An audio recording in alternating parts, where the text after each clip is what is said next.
Ang tala-arawang Cobalt hinarap ni Detective Miles Corbin ang isang krimen na may saradong silid. Si Elias Thorne, isang mayamang malupit, ay sinaksak ng pambukas ng liham sa kanyang silid-aralan at ang susi ay nasa bulsa niya. Walang sapilitang pagpasok. Ang mga suspek ay ang karaniwang 3 taong hinahatak ng kasakiman. Si Julian, ang pabayang anak, si Abigail, ang nagtatanim ng galit na kapatid, at si Dr. Eleanor Vance, ang batang nobya at nakatira kasamang doktor. Ang tanging palatandaan ay isang tala-arawang Cobalt na mahigpit na hawak sa kamay ni Thorne. Ang huling nakasulat ay, "Alam ni Kay sunog na ang tulay. Ang utang ay babayaran. Nakita ko ang mga mata ng ahas ngayong gabi." Napagtanto ni Corbin na si Thorne ay binigyan ng gamot, isang maliit na turok. Pinprang nagpapakita ng pagkakasangkot ni Dr. Vance. Siya ang nagbigay ng gamot niya sa gabi. Ipinaliwanag ng pampakalma kung bakit hindi siya lumaban. Ang misteryo ng saradong silid ay nakasentro sa susi na nasa bulsa niya. Napagtanto ni Corbin na si Dr. Vance, na may walang tanong na access, ay nagbigay sa kanya ng pampakalma. Nang wala na siyang malay, pinatay niya ito, nilock ang pinto at kinuha ang susi. Napansin niya kalaunan na wala ang susi at madaling mabubuking ng pulisya ang kwento ng saradong silid. Para ayusin ito, gumamit siya ng ekstrang susi para makapasok muli. Isinilid ang orihinal na susi sa bulsa ni Thorne at umalis. Nilock ang pinto pagkatapos. Ang misteryosong Kay ay hindi isang tao o ang bilog sa hawakan ng pambukas ng liham. Ito ang isinulat ni Thorne habang siya ay namamatay. Alam niyang ang pumatay ay ang may constant access sa kanya. Ang ahas ay ang mukha ni Dr. Vance na lumabo dahil sa pampakalma. Nahuli si Dr. Vance nang matagpuan ng pulisya ang orihinal na susi na nakatago sa kanyang kahon ng alahas. Ang matalino at masalimuot niyang plano, magpatay habang lasing, na sinundan ng detalyadong pagtatanghal upang itanim ang susi, ay nabigo dahil sa huling, desperadong mensahe ng namamatay na lalaki sa tala-arawang Cobalt. Ang huling broadcast. Tumunog ang mga sirena ng emerhensya sa bayan pagkaraan ng hating gabi. Napatigil si Ellie na nag-iisang naka-duty sa istasyon ng radyo ng gabing iyon nang magsimulang kumislap ang pulang ilaw sa panel. Tinapik niya ang dial, katahimikan. Walang update sa panahon, walang opisyal na anunsyo. Tanging nakakatakot na ugong ng mga speaker. Pagkaraan, may boses na hindi niya kilala ang pumasok sa ere. Manatili sa loob ng bahay, huwag titingin sa mga ilaw. Napasinghap si Ellie. Mga ilaw? Sumilip siya sa bintana patungo sa Main Street. Ang buong bayan ay naliliwanagan ng malambot na kumikislap na liwanag, parang mga paputok na nasa ilalim ng tubig. Muling bumalik ang boses. Mas mahina na ngayon. Kung nakita mo na, huwag mong idilat ang iyong mga mata. Bumilis ang tibok ng puso niya. Pwede pa siyang umatras. Umupo lang, huwag titingin. Huwag. Sumiklab ang liwanag sa mga pader ng studio, sapat para lumikha ng mga anino. Nang ibabaw ang kuryosidad ni Ellie. Sumulyap siya. Sumasayaw ang mga ilaw sa mga kulay na hindi niya maipaliwanag. Gumagalaw na parang buhay. Maganda. Nakakahipnotismo. Lumapit siya sa salamin.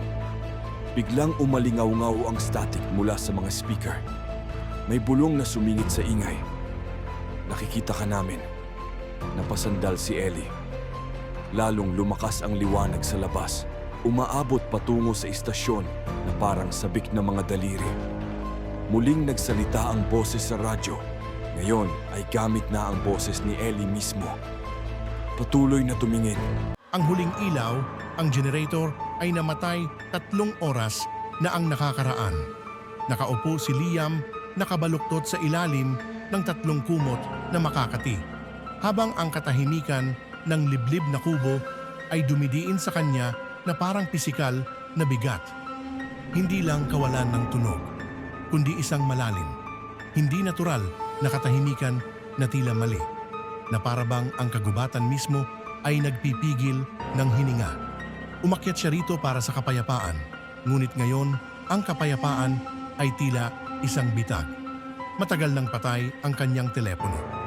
Ang tanging pinagmumulan niya ng liwanag, isang maliit na debateryang lampara ay nagbigay ng mahina. Dilaw na bilog sa sahig na gawa sa kahoy. Alam niyang dapat niyang ayusin ang generator sa umaga. Ngunit ang pag-iisip na lumabas sa nakakabiglang dilim ay nagpakulo sa kanyang sikmura. Katok, katok, katok. Napahinto si Liam, ang puso ay humampas sa kanyang mga tadyang.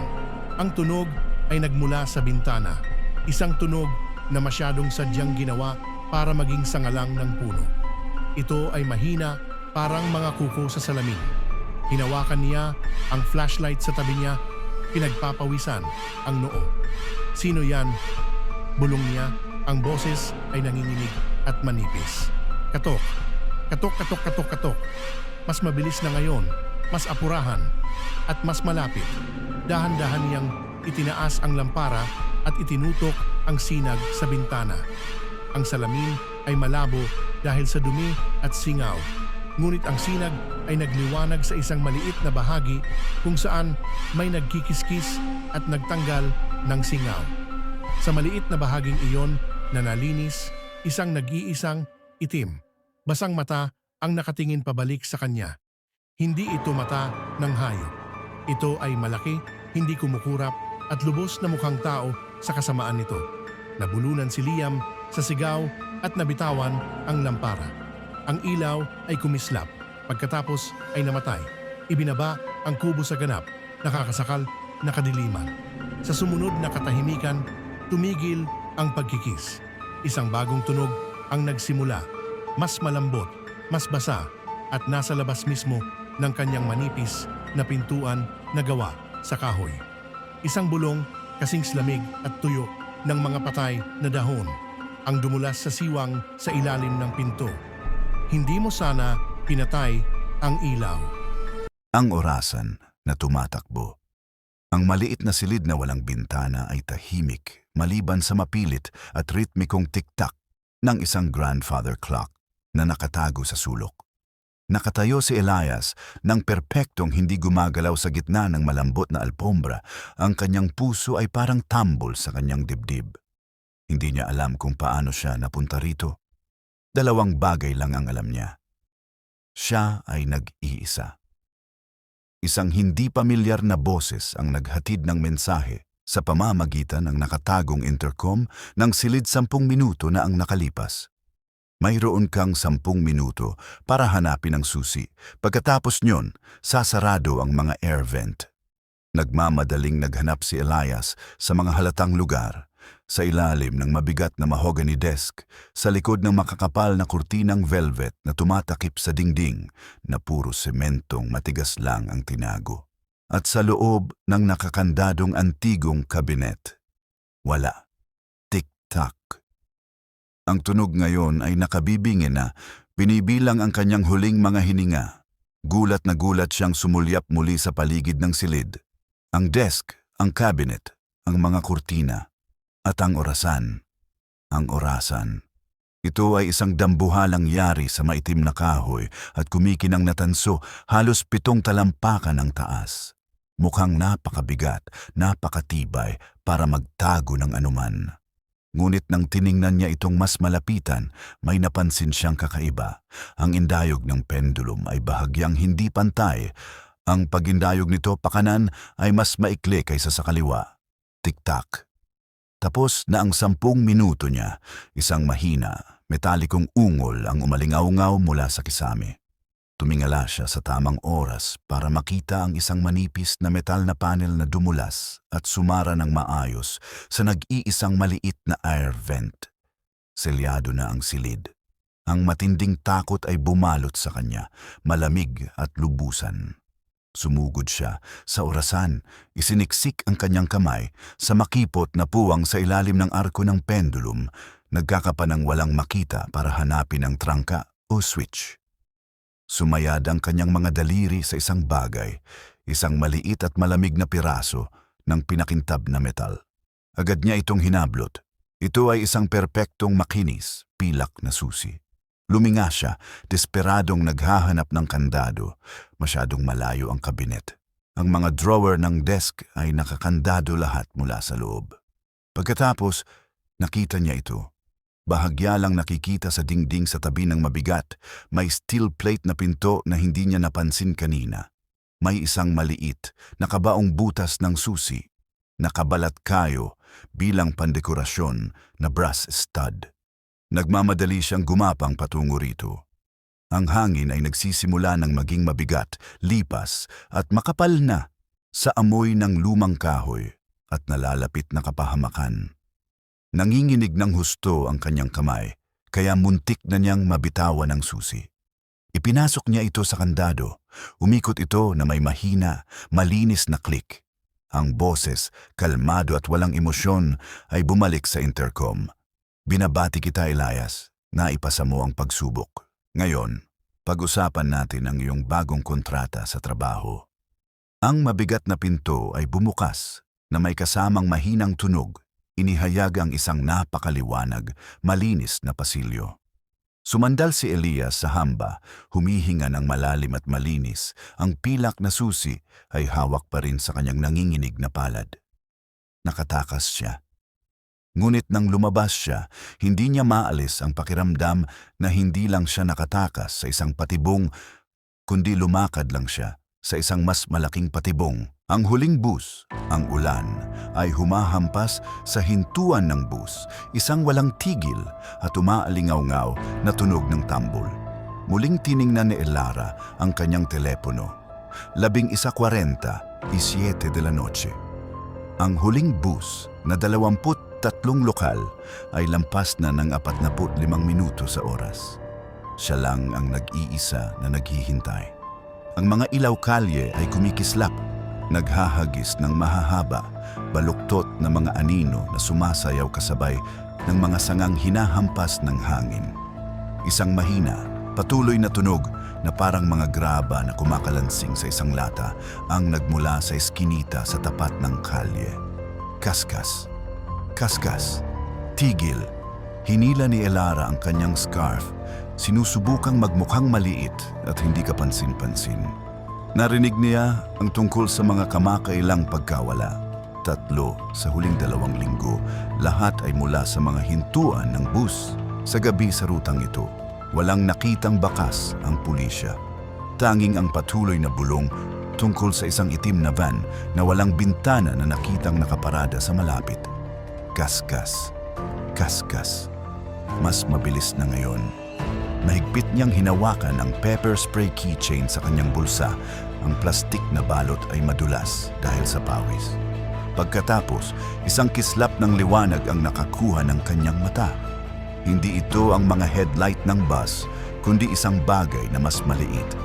Isang nag-iisa, mapurol na pulang sinag na nagmumula sa dilim ng bunganga ng eskinita. Mababa ito sa lupa, halos kasing taas ng tuhod at hindi ito gumagalaw.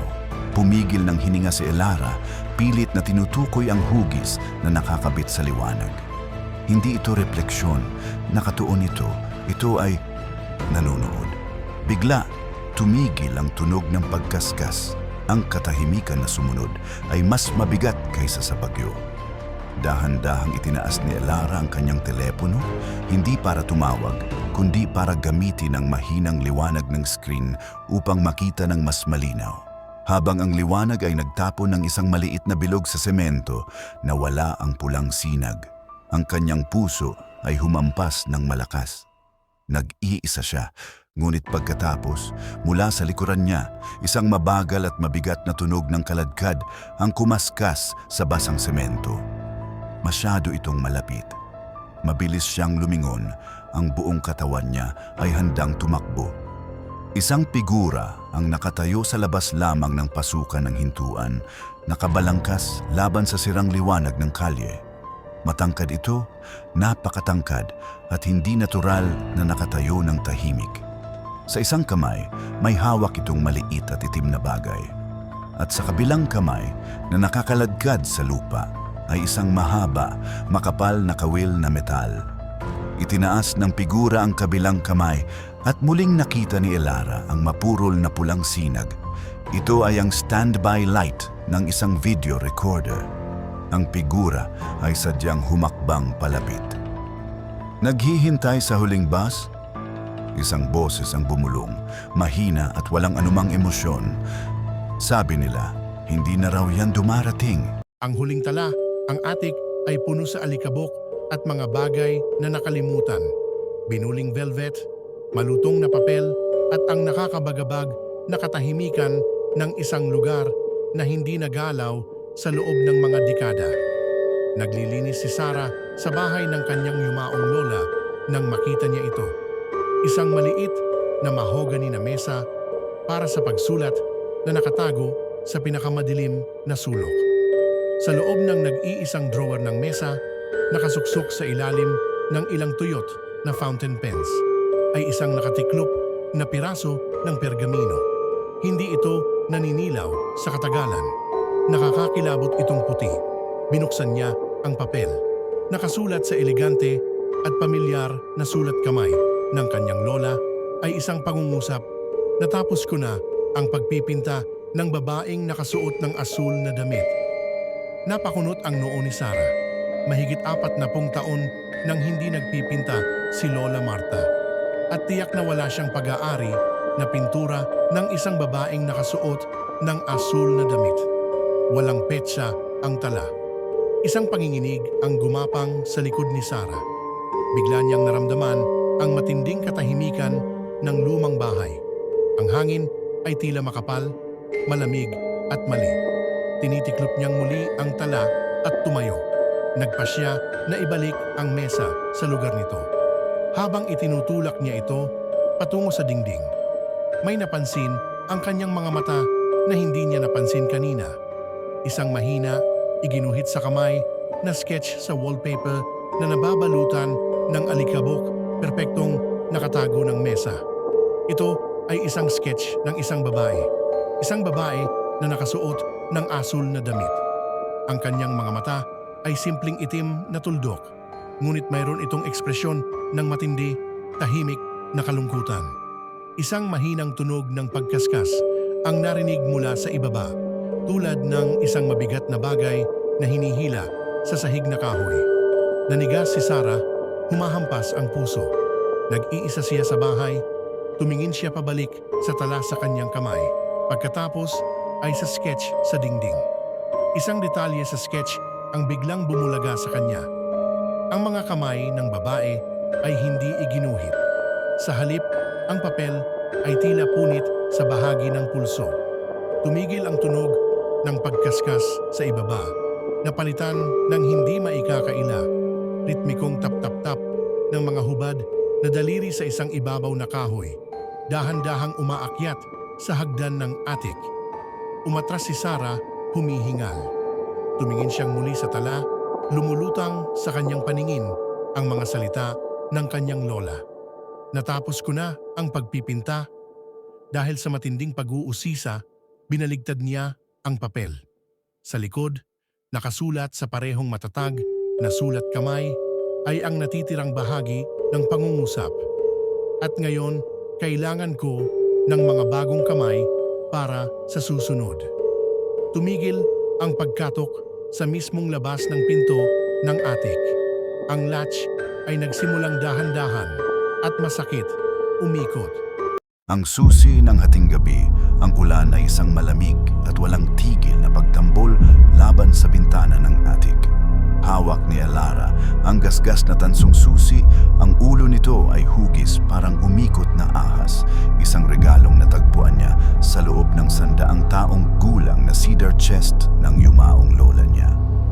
Laging misteryosa si Lola Clara, nagpapahiwatig ng mga nakalimutang kayamanan at matagal ng alitan ng pamilya, ngunit namatay siya bago pa siya mabigyan ni Elara ng pagkakataong magtanong pa ng detalye. Hindi ka siya ang susi sa anumang kandado sa bahay. Dahil sa pagkadismaya, buntik na itong ibato ni Elara pabalik sa cedar chest, ngunit ang metal ay mainit pa rin mula sa hawak niya at may kung anong tungkol sa walang laman na mata ng ahas ang tila nagbabantay. Naalala niya ang isang kakaibang detalye mula sa pagbisita ng probate lawyer. Binanggit sa deed ang isang maliit, nakasarang utility room sa cellar. Tila hiniling ng lola mo na huwag itong galawin hanggang sa maayos ang ari-arian. Ang cellar ay malamig, amoy lupa at hindi nagagamit. Natagpuan niya ang utility room sa likod ng tumpok ng mga luma at inaanay na alpombra. Hindi ito nakakandado. Ito ay nakasara, isang manipis na patong ng semento at isang murang dingding na plasterboard. Ginawang parang katulad ng natitirang bahagi ng magaspang na pundasyon ng bato. Mabilis at balisa ang pagtambol ng puso ni Elara laban sa kanyang mga tadyang. Ipinasok niya ang isang screwdriver sa crack ng plasterboard at sa isang nakakakilabot na tunog ng pagkaskas, bumigay ang backing panel, nagbubunyag ng isang mabigat at madilim na pintong oak. Ito ay may isa, komplikadong kandado. Ang susi ng ahas ay perpektong pumasok. Nag-click ang mga tumbler, umalingaw-ngaw sa masikip na espasyo na parang mga putok ng baril. Binuksan niya ang pinto, inihanda ang sarili para sa tumpok ng ginto o naninilaw na mga lihim. Ang silid ay napakaliit at walang laman maliban sa isang bagay, isang maliit, makinis, iron box na nakapatong sa isang mababang kahoy na pedestal. Walang latch, walang kandado sa kahon. Ito ay walang tahi. Isang sulat na katiklop ng maayos ang nakahiga sa tabi nito. Inunat ni Elara ang malutong na papel. Sa elegante at paikot-ikot na sulat kamay ng kanyang lola nakasulat, "Aking mahal na Elara, kung binabasa mo ito, mayroon kang pasensya at tapang na inaasahan ko. Ang tunay na kayamanan ay wala sa paghahanap, kundi sa pag-unawa. Nasa iyo ang susi sa unang pinto. Ngayon, kailangan mong pumili. Ang kahon na ito ay naglalaman ng tanging bagay na may halaga. Kailangan mo itong buksan." Tiningnan ni Elara ang kahon. Paano ito bubuksan? Dinamahan niya ang makinis, malamig na bakal gamit ang kanyang mga daliri. Itinulak niya, hinila, dahan-dahan niyang inalog. Wala. Bumalik siya sa sulat. Sinuri ito sa huling pagkakataon. Ang kahon na ito ay naglalaman ng tanging bagay na may halaga. Kailangan mo itong buksan. Inilagay niya ang sulat sa pedestal.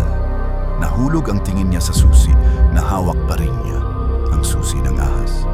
Ang susi sa unang pinto, isang kakilakilabot na kapagpapabaliw na pagkaunawa ang sumapit.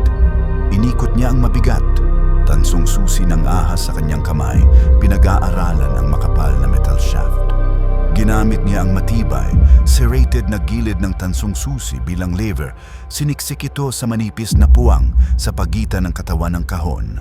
At ng takip nito, mariin niyang inikot, nagprotesta ang metal na may mataas, matinis na ingay. Bumukas ang takip, sumilip si Elara sa loob ng iron box. Ito ay walang laman maliban sa isang maliit, gasgas na pilak na punyal. Ang hawakan nito ay inukit na may pamilyar na disenyo, ang umikot na ahas. At sa ilalim ng punyal, isa pa, mas maliit na nota. Matagumpay mong nakumpleto ang unang gawain. Ang punyal na ito, mahal ko, ay magbubukas sa pangalawang pinto.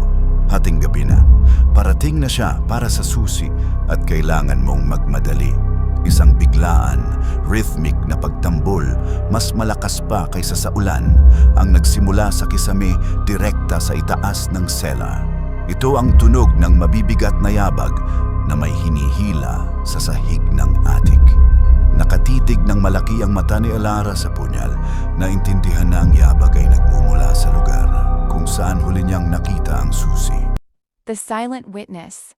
The heavy velvet curtains of the Sterling Gallery muffled the sounds of the city, but they couldn't dampen the thud of Elias Thorne's heart. Elias was a restorer, a man who lived in the cracks of history. His current project was a 17th century portrait of a nameless nobleman, recently recovered from a private estate in France.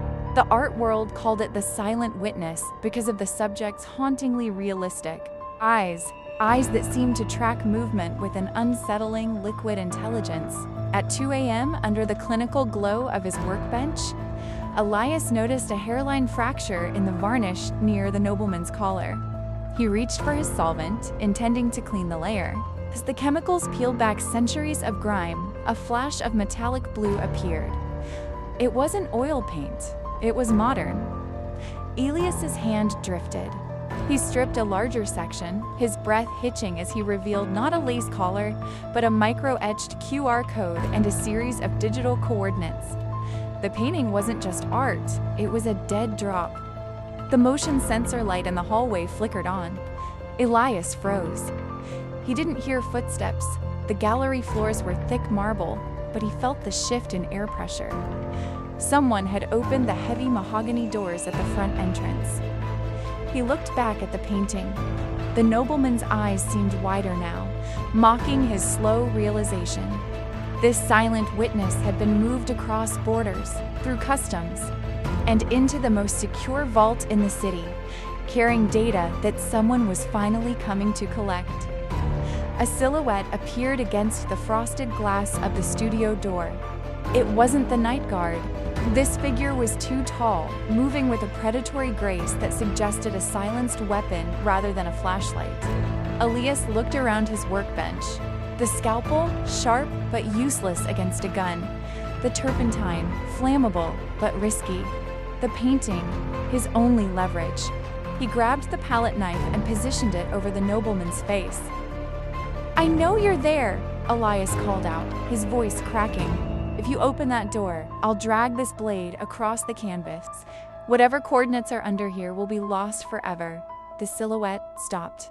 For a long moment, there was only the hum of the air conditioning.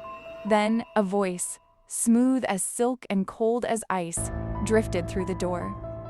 "Mr. Thorne, you are a restorer of things. Don't make me turn you into something that needs restoring." Elias backed away, his eyes darting to the security monitor on his desk. It was dark. The feeds had been looped. He realized then that the nobleman in the painting wasn't the only silent witness.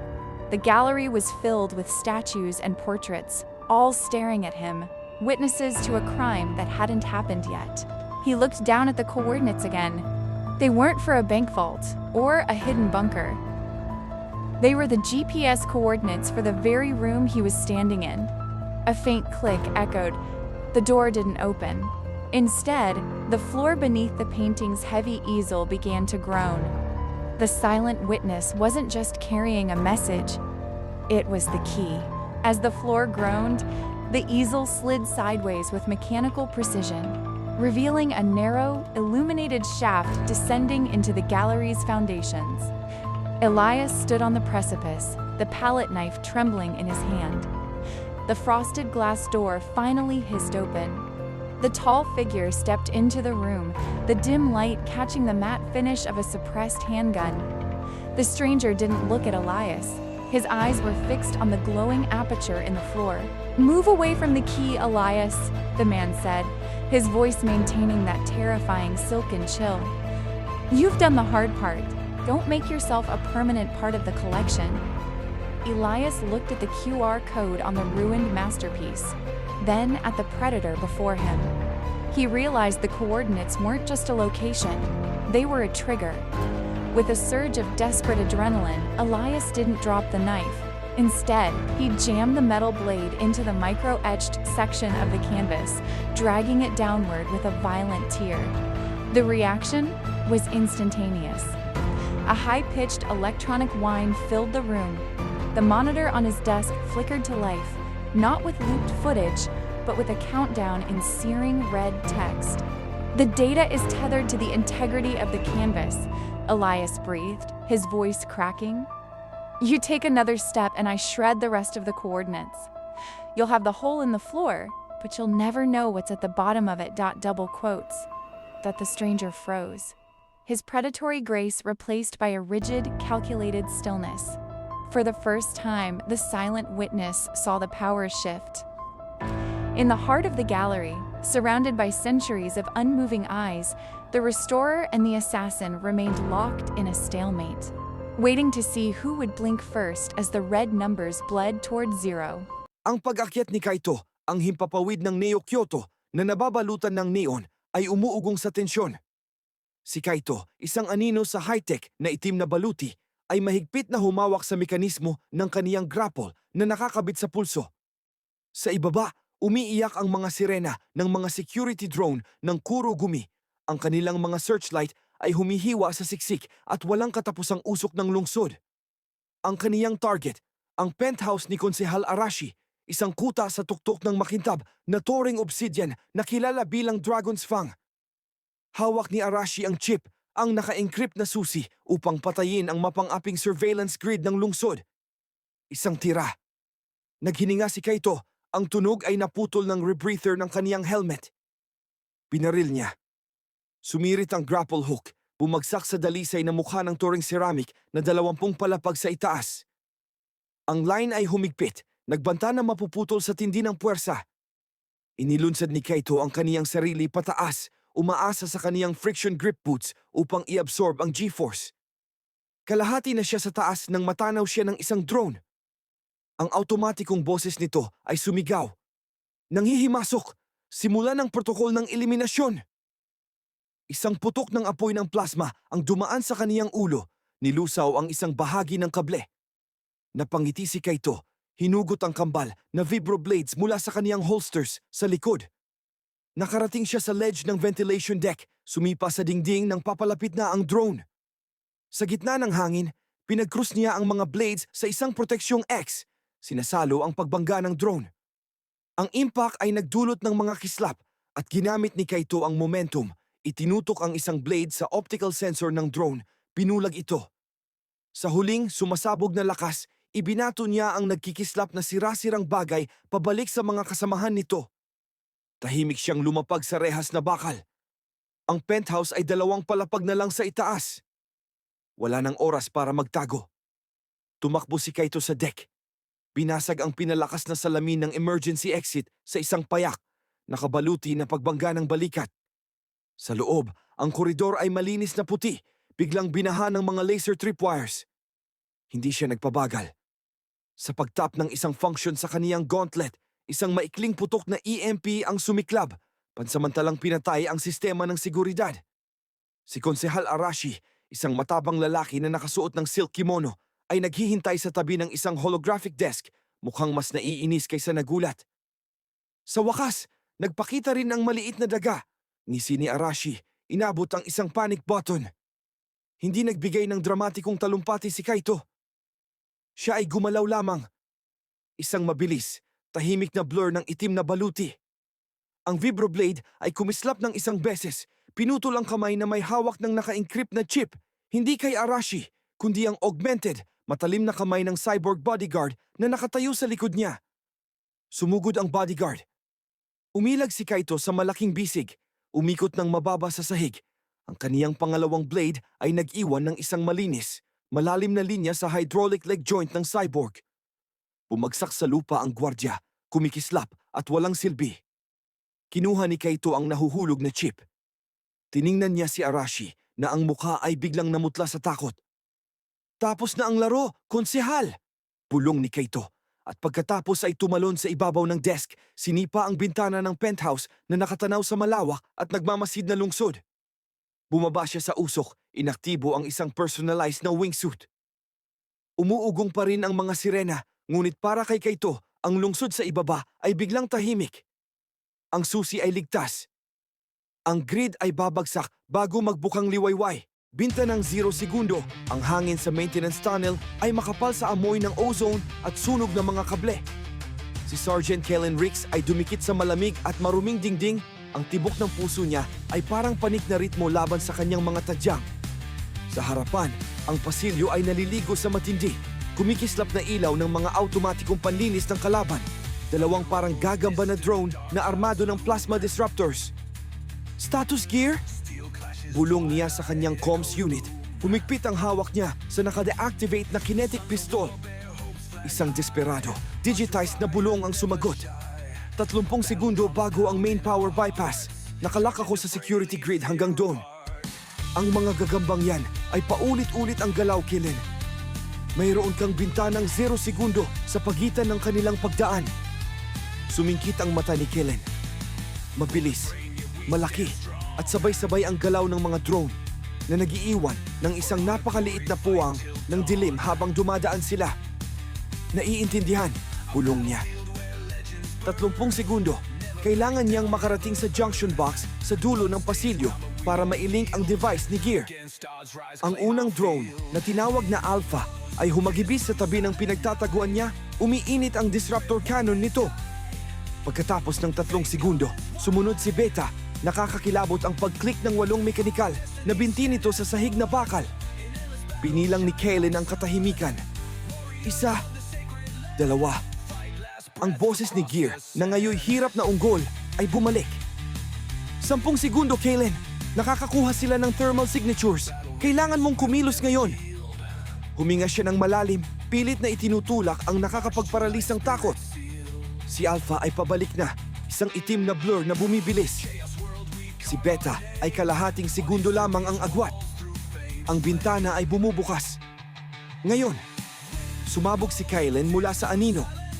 Hindi siya tumakbo. Siya ay lumipad. Isang mababa, desperadong dive roll na umubos sa unang 15 talampakan. Sa sandaling lumampas, ang nagwawalis na ilaw ni Alpha sa ibabaw ng kanyang ulo. Ginamit niya ang momentum para bumangon at sumugod patungo sa junction box. Naramdaman niya ang init ng energy burst ni Beta na pumutok sa hangin kung saan naroon ang kanyang ulo, 1 milisegundo lang ang nakalipas. Pinabilis ng drone ang pagitan ng galaw nito. Nag-a-adapt ito. Bumangga siya sa kahon, hinila ang service panel habang nagtatagpo ang mga ilaw ng drone na bumulag sa kanya. Junction na abot. Gear, ihambalos ang switch. Sigaw niya, nagkakapa sa comsport sa kahon. Tapos na! Isang malaking biglang pagdami ng kuryente ang dumaan sa tunnel. Ang mga ilaw ay kumislap, ang mga drone sweeper ay umungol, isang mataas, masakit na hinaing at pagkatapos ay namatay, bumagsak sa sahig sa nagpa-spark na mga tumpok. Sumandal si Kellen sa umaalingaw-ngaw na kahon. Nanginginig ang mga kamay, ang puso ay sinisikap pa ring makawala sa kanyang dibdib. Target neutralized. Bypass sinimulan, ulat niya. Pinupunasan ang mantsa ng pawis at dumi mula sa kanyang mata. Kita mo, Gear, huwag na huwag mong pagdudahan ang bintanang 0 segundo. Ang pulang palatandaan bumubuhos ang ulan na nagpapabago sa makipot at batong iskinita upang maging madulas, parang obsidian na salamin. Sumandal si Kylen sa pader, ang lamig ay tumatago sa kanyang manipis na combat suit. Ang hangin ay umuugong sa malayong mga sirena at sa pasang tunog ng tumatakbong mga yapak. Inaasahan niya ang mga humahabol sa kanya. 50 metro na lamang ang layo ng kanyang pakay, isang lumang comms tower na nakatayo na parang buto-butong daliri sa gitna ng unos. Sa pinakamataas na strut ng tore, isang maliit at kumikislap na pulang palatandaan ang nagbo-broadcast ng encrypted na lokasyon ng bawat ahente sa kanilang cell. Huminga siya ng malalim, ang amoy metal ng ozone ay pumuno sa kanyang baga. Ang security drone, isang umuugong na metalikong putakti, ay nagwalis ng kanyang ilaw sa bibig ng iskinita. Lalo pang nagpaliit si Kalen sa anino. Ang kanyang kamay ay kusang dumako sa maliit at espesyal na EMP coil na nakatali sa kanyang pulso. Lumagpas ang drone. Ngayon na, sumibad si Kalen sa pagitan ng agwat. Ang kanyang bota ay halos hindi man lang gumawa ng ingay sa basang bato.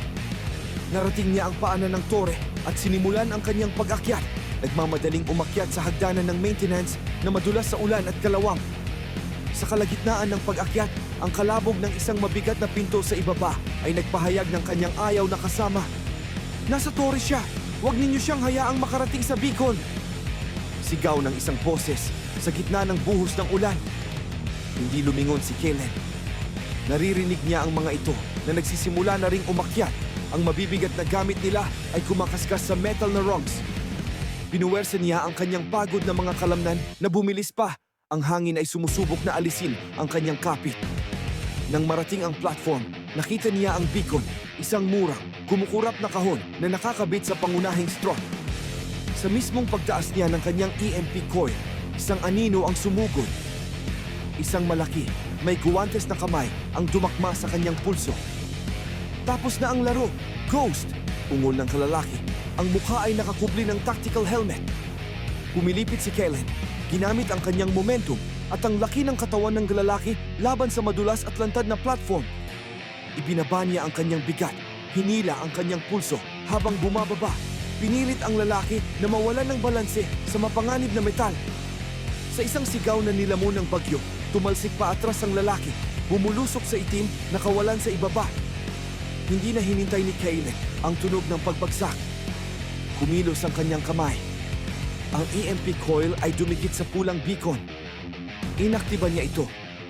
Mayroong maikli at matalim na hes, isang maliit na pag-ulan ng mga kislap, at ang kumikislap na pulang ilaw ay namatay.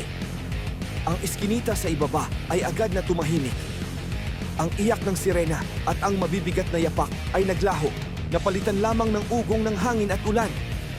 Ang network ay madilim. Ligtas na sila. Iklinip ni Kaylen ang nagamit na coil at sinimulan ang maingat at sinasalpok ng hangin na pagbaba patungo sa kaligtasan ng di kilalang gabi. Ang pagtakas sa pulang sona. Ang alarma ay hindi isang sirena. Ito ay isang matinis, paulit-ulit na elektronikong ping sa tactical screen na nakakabit sa pulso ni Teniente Commander Elara Vance. Oras bago ang pagkuha, 3 minuto. Sumandal siya sa malamig at mamasa-masang bato ng sinaunang aqueduct. Ang hangin ay makapal sa amoy ng ozone at sunog na gasolina. Sa harapan, ang kislap ng power grid ng lungsod ay pumipintig, isang target na siniguro niyang mananatiling patay sa loob ng susunod na 6 na oras.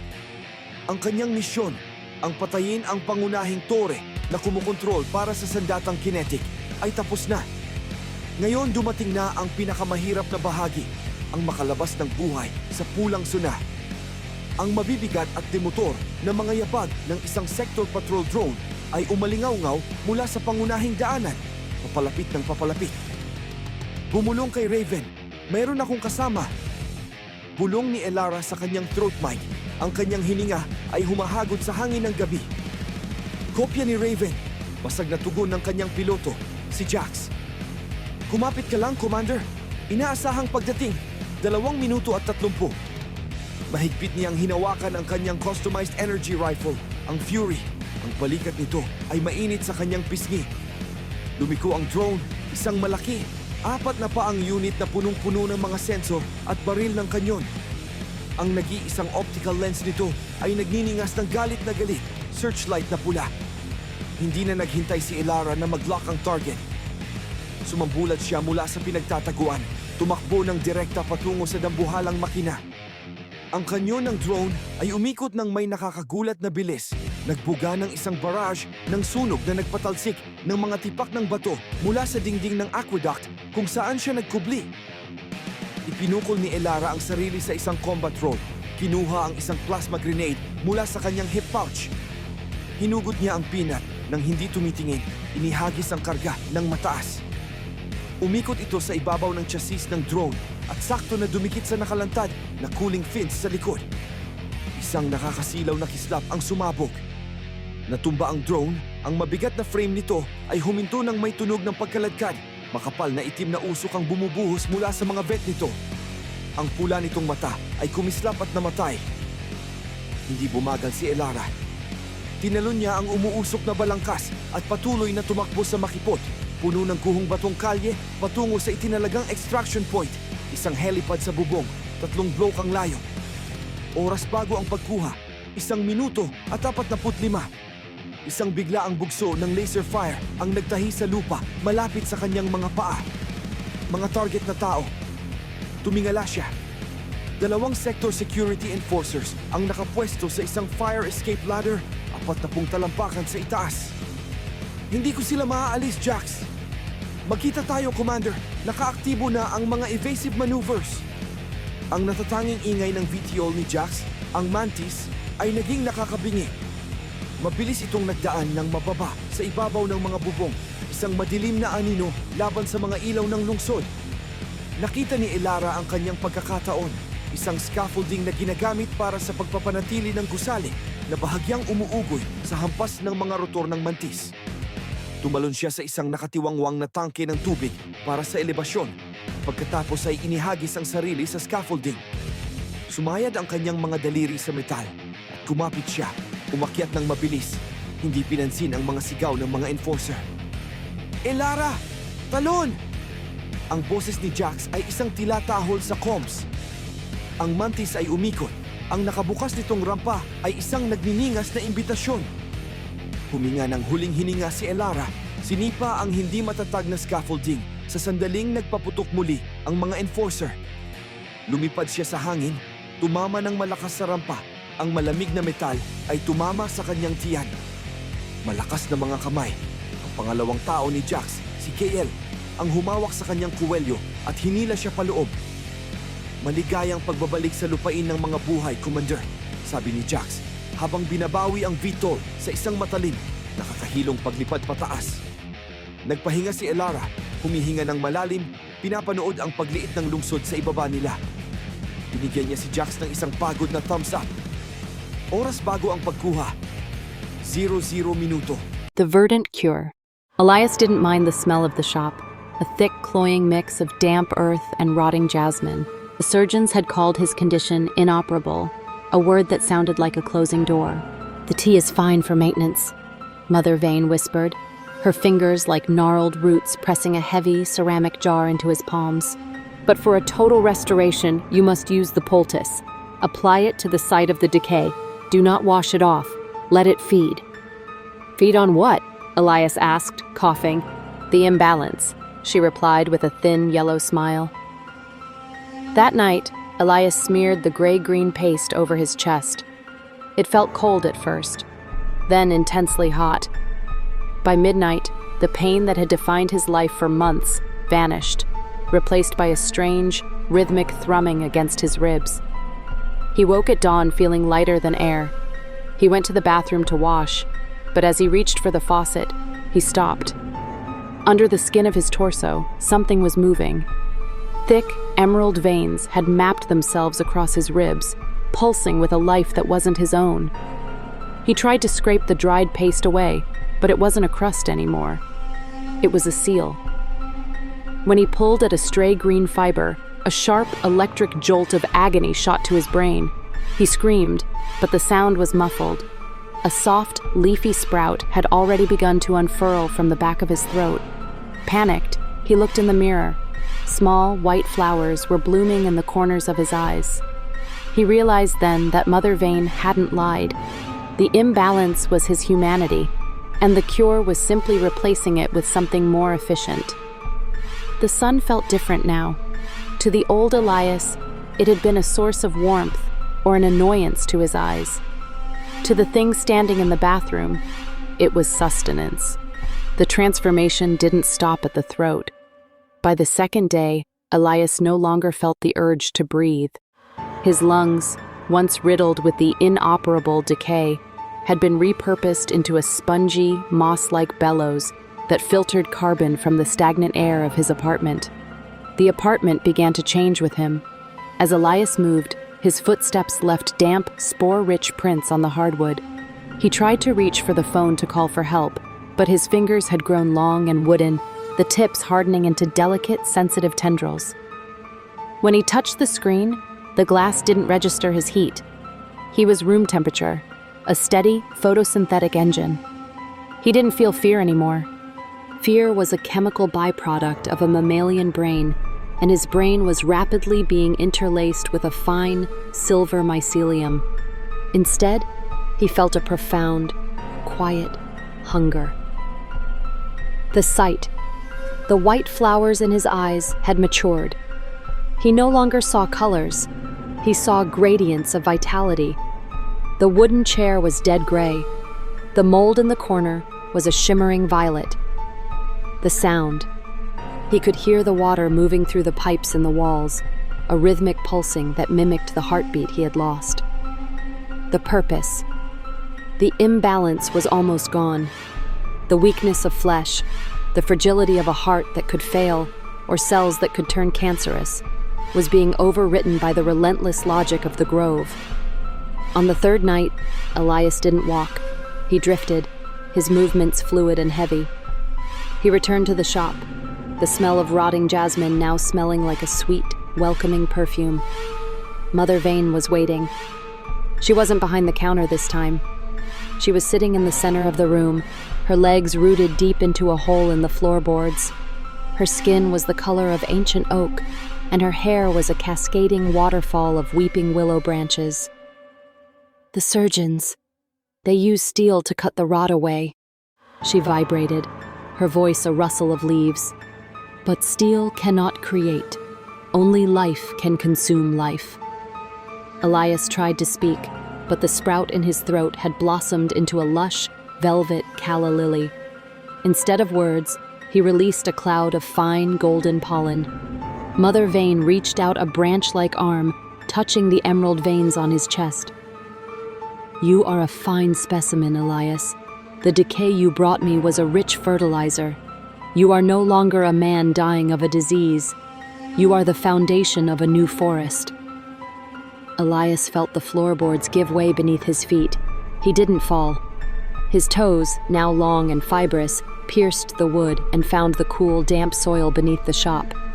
He felt the city's tremors through the earth, the subway cars, the footsteps of the imbalanced millions above.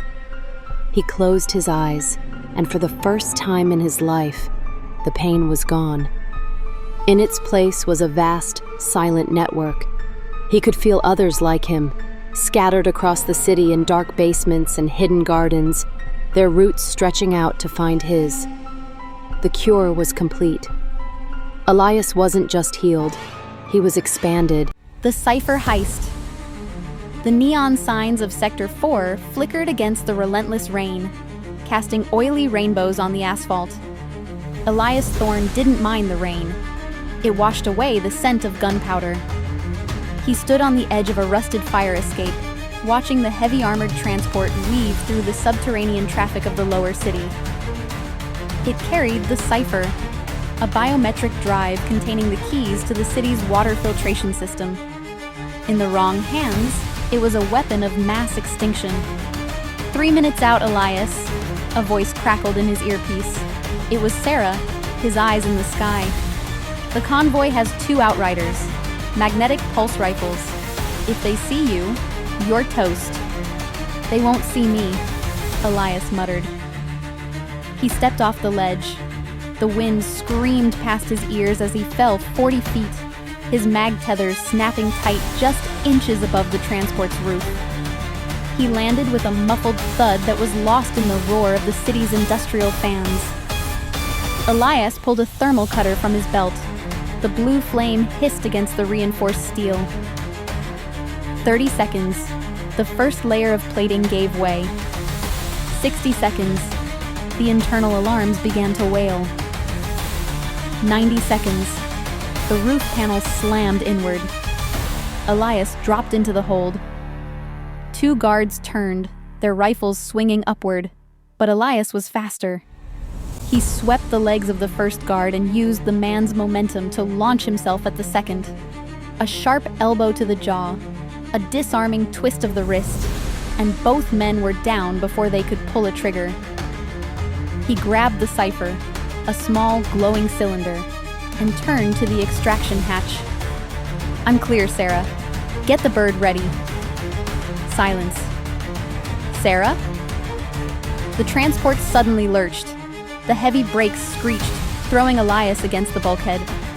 The back doors hissed open, revealing not an extraction team, but a line of black-clad mercenaries. At their center stood Sarah, holding a silenced pistol leveled at his chest. "I'm sorry, Elias," she said, her voice devoid of its usual warmth. The syndicate offered more than a clean conscience ever could. Elias didn't hesitate. He didn't vent or argue. He acted. He smashed the emergency release on the transport's side-mounted fuel cells. A roar of pressurized gas filled the cabin. As Sarah fired, Elias dove through the open back doors, tucking into a roll as he hit the wet pavement at 50 miles per hour. The explosion behind him was a blooming orange flower of heat and shrapnel. It tossed the mercenary vehicles like toys. Elias scrambled to his feet, his duster smoking, and ducked into the labyrinth of the South Side slums. The hunt was on. He had no backup, no extraction, and the entire city's elite private army was about to descend on his position. But he had the Cypher, and Elias Thorne was never better than when he was backed into a corner. An hour later, Elias was cornered on the Sky Bridge, a narrow glass walkway suspended 200 stories above the city floor. Behind him, Sarah and a dozen mercenaries. In front of him, a locked security gate. "Nowhere to run, Elias," Sarah shouted over the wind. "Give me the drive and I'll make it quick." Elias looked at the cipher, then at the sheer drop beside him. He looked Sarah in the eye and smiled, a cold, jagged thing. "You always did forget one thing about these bridges, Sarah," he shouted back. He pulled a small EMP charge from his boot and slammed it into the glass walkway beneath his feet. Crack. The structural integrity of the reinforced glass shattered instantly. The entire section of the bridge tilted. As the mercenaries scrambled for handholds, Elias used his mag tethers to latch onto a passing cargo drone 3 levels below. He fell into the abyss, trailing a defiant laugh as the drone whisked him away into the clouds, leaving the syndicate empty-handed in the rain. The cargo drone groaned under the sudden weight, its thrusters whining as it banked sharply away from the crumbling sky bridge. High above, the silhouette of the syndicate mercenaries grew smaller, their muzzle flashes flickering like dying stars against the rain. Elias adjusted his grip on the drone's cold chassis, his knuckles white. He wasn't safe yet. The drone was programmed for a high-altitude warehouse in the north sector, right into the lion's den. The landing. He couldn't ride this all the way. He needed to find a blind spot in the city's thermal grid to drop off. The cipher. He pulled the drive from his pocket. It pulsed with a steady, amber light, the heartbeat of a dying corporation. Sarah had been right about one thing. The syndicate would never stop. But they didn't know he had already begun transmitting the data to the underground networks the moment he hit the air. The message. He tapped his comms, a direct frequency he hadn't used in years. "This is Thorn," he rasped into the mic, watching the neon lights of the lower city rush toward him. "The cage is open. Tell the slums to get ready. It's going to be a long night." Palitang eteriko sa mataas at mapanganib na mundo ng Etheric Exchange, kung saan ang pagbabago ng merkado ay literal na pinatatakbo ng pabago-bagong ihip ng mahika, ang Enero 15, 2026 ay naging isang araw ng maalamat na proportion. Napakabigat ng tensyon sa Summit Peak Holdings. Sa loob ng maraming buwan, kumalat ang mga bulong-bulungan tungkol sa isang heavyweight na kargamento na darating mula sa Southern Isles. Ang dalawang pangunahing acquisition knights ng kumpanya, isang tahimik ngunit sumisikat na henyo na kilala sa kanyang tatag at isang veteranong may reputasyon sa mga biglaang pag-atake, ay dumating sa main docking bay eksaktong 12:00 ng tanghali. Nagtipon ang mga tagahanga ng etheric arts sa likod ng mga energy barrier. Ang bagay na dala nila ay hindi lamang isang simpleng kahon, kundi ang loom of lucent echoes. Habang ibinababa ito ng dalawang ahente, ang hangin ay nagkaroon ng gintong kislap. Hindi lang ito basta corporate logistics. Ito ay isang ritual. Ang veterano ay nagpakawala ng biglaang daloy ng mana na halos magpatumba sa henyo na nagpapaalala sa kanilang mga tanyag na labanan noon. Ngunit napanatili ng nakababatang knight ang balance ng loom gamit ang isang maningning na asul na enerhiya at matagumpay itong ipinakita sa madla. Ang matagumpay na pagbababa sa loom ay nagpadala ng shockwaves sa mga financial ley lines. Binantayan ng maigi ng mga analysts sa currency sanctum ang mga ticker habang kumakalma ang mahika. Ang sinumang magpapatatag sa loom sa gitna ng malakas na hangin ang siyang magkokontrol sa daloy ng ginto sa hilaga at ng araw sa silangan. Ang kwento ng hapon na yon ay naging isang case study sa tibay ng loob sa korporasyon. Ang knight ay tumanggap ng mga tama, gaya ng isang boksingero na muling nakatayo matapos madapa upang lumitaw na ang kanyang reputasyon at ang mahalagang asset ay nananatiling buo. Sa pagtatapos ng araw, ang palitan ng CAD/JPY ay nanatili sa 100 at 14.1 na nagpapakita ng isang matatag na mundo kung saan ang mahika at komersyo ay sa wakas ay nagkakaisa. Matapos ang matagumpay na paglapag ng Loom of Lucent Echoes, hindi natapos ang gabi sa simpleng pagdiriwang lamang. Habang ang halaga ng CAD/JPY ay nananatiling matatag sa 114.1, isang bagong kabanata ang nagsimula sa loob ng pinakasekretong palapag ng Summit Peak Holdings. Sa gitna ng kumukutitap na gintong liwanag ng Loom, ang nakababatang knight, ang Phenom, ay hindi agad bumitaw. Habang ang veterano ay naglalakad palayo upang tanggapin ang papuri ng mga shareholders, napansin ng mga saksi na ang asul na enerhiya ng Phenom ay nagsimulang humalo sa Loom sa paraang hindi pa kailanman nakikita. Sa mundo ng etheric exchange, ang katatagan ay madalas na sinusundan ng isang market surge. Biglang nagbago ang kulay ng mga kristal sa paligid. Ang Loom ay hindi lamang isang relic. Ito ay isang susi.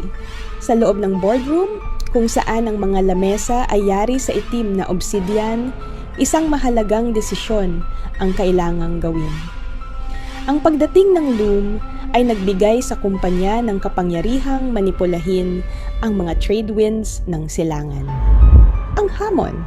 Ang veterano ay nagmungkahi na gamitin ang Loom upang kontrolin ang supply ng mana sa merkado. Ang kontrasalaysay, ang Phenom, bitbit ang sariwang sugat mula sa ritual ng pagbababa, ay tumayo at iginiit na ang Loom ay dapat gamitin bilang isang stabilizer para sa lahat ng mga fans at maliliit na negosyante.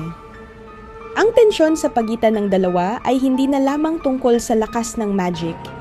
Ito ay tungkol na sa kung sino ang susunod na mamumuno sa buong etheric sector.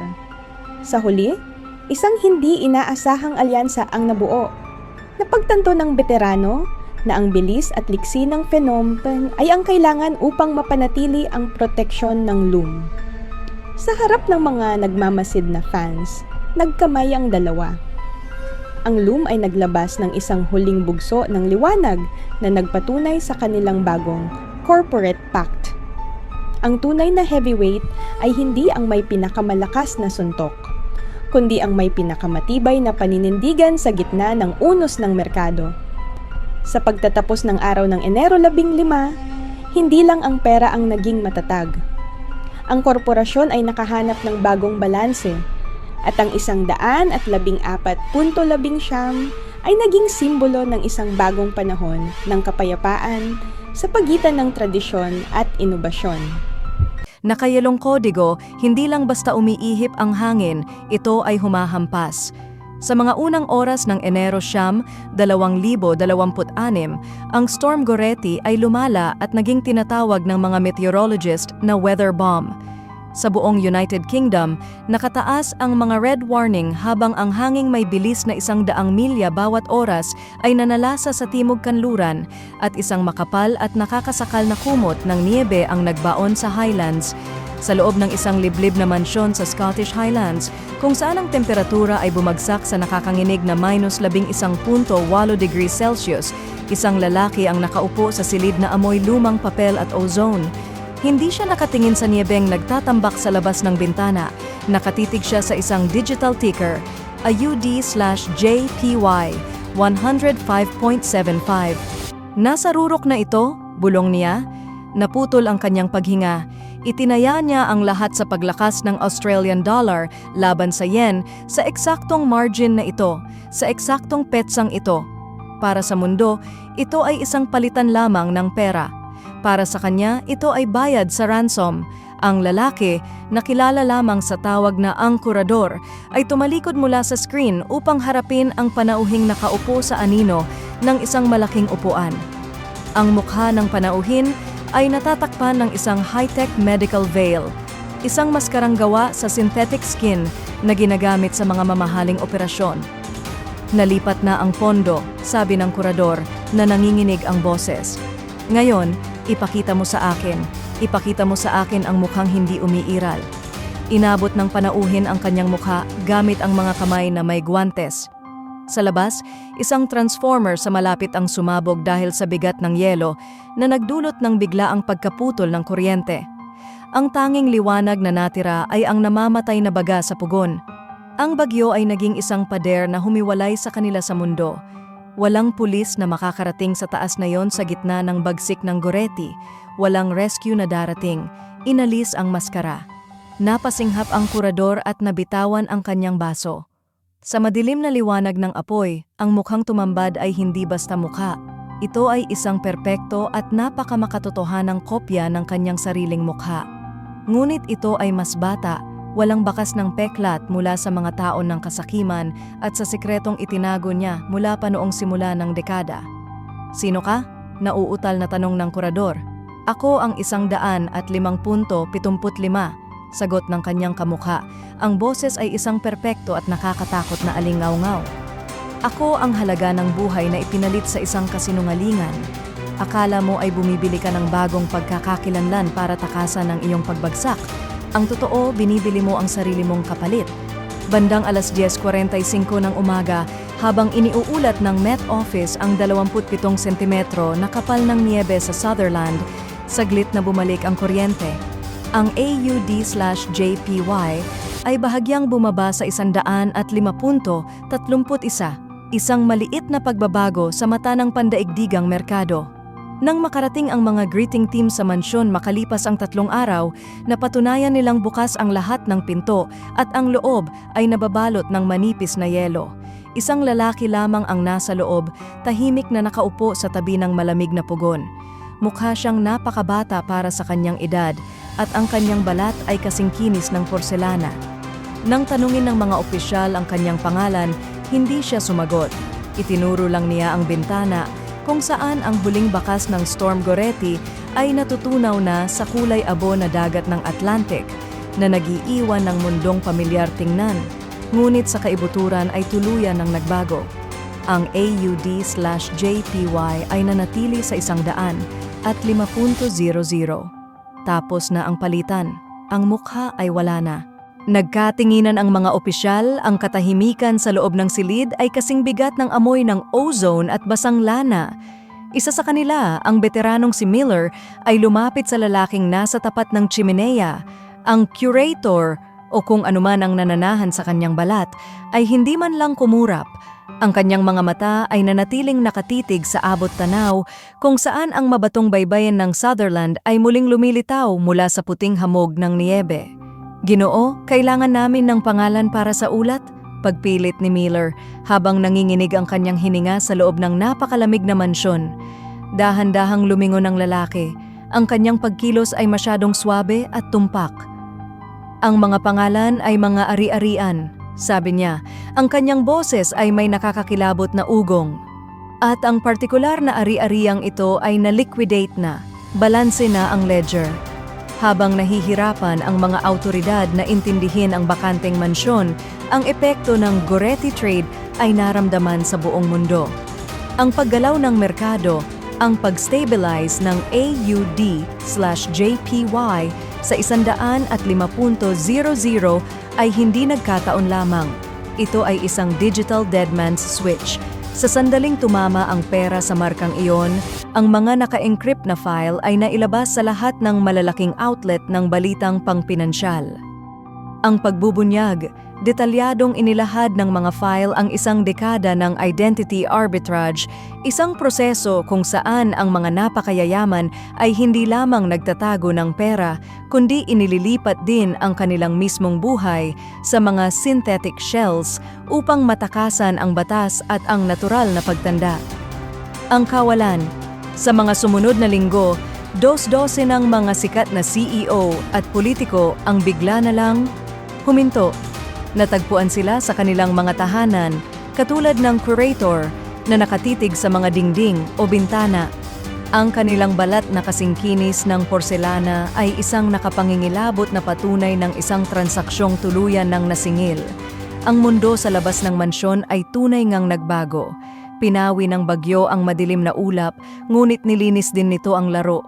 Tapos na ang panahon ng mga nakatagong Panginoon, pinalitan ng isang malamig at matematikal na transparency na walang sino man ang handa. Sa nayon, pinag-uusapan ng mga lokal ang lalaking porselana ng mansyon. Sabi nila, kung titingnan mong mabuti ang kanyang mga mata, wala kang makikitang tao, kundi isang gumagalaw na ticker ng live market data, isang multo sa loob ng makina na sa wakas ay suot na ang katauhang binili nito. Kontaminadong ani ang petsa noon ay Enero 15, 2026. Sa tahimik at high-stakes na mundo ng currency trading, ang screen ay nagliliwanag sa iisang steady na numero, 0.5383. Ang Australian dollar ay nakakulong sa isang maselang sayaw kasama ang Swiss franc, isang ratio na tila walang saysay sa marami, ngunit para kay Elias Thorne, ito ang tibok ng puso ng isang naghihingalong imperyo. Nakaupo si Elias sa isang opisina na may mga pader na salamin, tanaw ang maulang daungan ng Sydney. Hindi siya tumitingin sa mga barko. Nakatitig siya sa listahan ng 45 pangalan, ang Sacrificial 45, gaya ng tawag niya sa kanila. Nitong umaga, sumabog ang balita na parang lagnat. Isang pambansang recall ang ipinatupad para sa Nature's Vitality Super Greens, isang premium na diet supplement powder na ibinebenta bilang rurok ng kalusugan. Ang mga opisyal na ulat ay klinikal ngunit malagim. 45 katao sa 21 estado ang tinamaan ng isang mapanganib na uri ng salmonella. 12 sa kanila ang nasa ICU. Ang opisyal na kwento ay hindi sinasadyang kontaminasyon sa isang planta. Ngunit alam ni Elias na ang katotohanan ay nakatago sa AUD/CHF exchange rate. Ang parent company ng supplement, isang dambuhalang kumpanya na kilala lamang bilang Viridian Holdings, ay kumuha ng malalaking short positions laban sa Australian dollar 3 buwan na ang nakalilipas na nakabase ng malaki sa Swiss francs. Binuksan ni Elias ang mga internal ledger na inabot siya ng ilang linggo para ma-decrypt. Hindi lang basta nagbebenta ng kalusugan ng Viridian, naglalabas sila ng pera mula sa isang nabigong minahan ng lithium sa Outback. Upang matakpan ang kanilang utang, kailangan nila ng isang market shock, isang bagay na magbibigay katwiran sa malakihang paglipat ng assets patungo sa mga safe haven na currency gaya ng franc. Kapag ang AUD/CHF ay tumama sa 0.5380, bulong ni Elias sa bakanting silid, itutuloy na nila ang pag-sell off. Ang Super Greens ay hindi lamang isang produkto, ito ay isang timer. Sa pamamagitan ng pagkuha ng mura at hindi nasuring organic moringa mula sa isang high-risk na rehiyon at paglaktaw sa karaniwang 5-day microbial hold, siniguro ng Viridian ang isang localized na outbreak. Ang layunin ay hindi pumatay, kundi lumikha ng isang PR catastrophe na sapat na malaki upang pabagsakin ang sarili nilang stock sa bansa, na magpapahintulot sa board na i-liquidate ang kanilang Australian holdings at tumakas patungo sa seguridad ng mga Swiss account. Tiningnan ni Elias ang pang-45 pangalan sa kanyang listahan, isang 19 na taong gulang na atleta mula sa Perth. Ang bata ay nakadepende na lamang sa ventilator. Tumunog ang telepono sa kanyang mesa, isang text mula sa hindi kilalang numero. Ang powder ay nasa mga istante nasa Singapore. Ang 0.5383 ay simula pa lamang. Hayaan mo na ito, Elias. May dalawang pagpipilian si Elias. Maaari niyang ilabas ang mga encryption key sa mga federal investigator para patunayan na ang aksidenteng salmonella ay isang planadong hakbang ng korporasyon, o maaari niyang tanggapin ang bayad na inaalok ng mga shadow account sa Zurich. Muli siyang tumingin sa trading terminal, 0.5382. Ang Aussie dollar ay bumabagsak na. Ang franc ay tumataas. Ipinagpapalit ng mundo ang kalusugan para sa mga hedge fund at ang presyo ng isang buhay ay itinakda ng mas mababa pa sa 60 sentimo ng dolyar. Huminga siya ng malalim, ang kanyang daliri ay nakalutang sa ibabaw ng upload key. Sa labas, ang ulan sa Sydney ay naging isang malakas na bagyo, nilulunod ang tunog ng mga sirena na mabilis na patungo sa punong himpilan ng Viridian. Pumindot ang daliri ni Elias sa upload.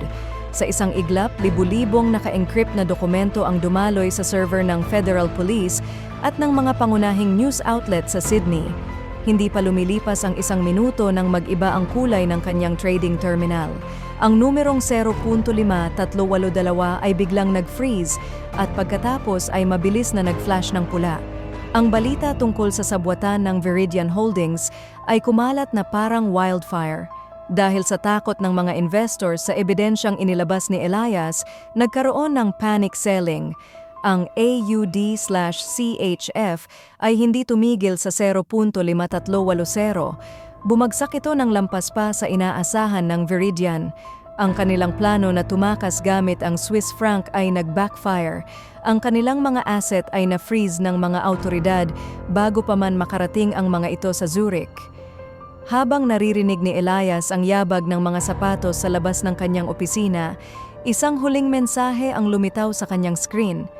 Tapos na ang laro, Elias, pero hindi lang Viridian ang nakataya rito. Bumukas ng malakas ang pinto. Hindi mga pulis ang pumasok, kundi mga lalaking nakasuit na walang anumang badge. Alam ni Elias na bagamat nailigtas niya ang libu-libo pang posibleng mabiktima ng super greens, ang pagbangga sa mga higante ng currency market ay may kapalit. Tumayo siya, inayos ang kanyang kurbata at tumingin sa huling pagkakataon sa rate na 0.5375. Ang Aussie dollar ay bagsak, pero sa unang pagkakataon sa loob ng maraming buwan, nakahinga si Elias ng maluwag.